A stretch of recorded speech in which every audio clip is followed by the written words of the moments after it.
वहीं Iran Tehran से जुड़ी एक और अहम खबर आपको बता दें कि आर्म्स फोर्स के जनरल स्टाफ के पास विस्फोट हुआ है। आर्मी हेडक्वार्टर के पास विस्फोट हुआ। धमाके के बाद लगी आग। मौके पर कई दमकल की गाड़ियां मौजूद हैं।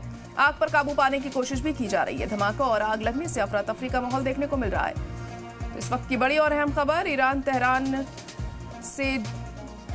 के तेहरान से जुड़ी इस वक्त की बड़ी खबर आपको बता रहे हैं। आर्म्स फोर्स के जनरल स्टाफ के पास विस्फोट हुआ। आर्मी हेडक्वार्टर के पास ये विस्फोट हुआ है।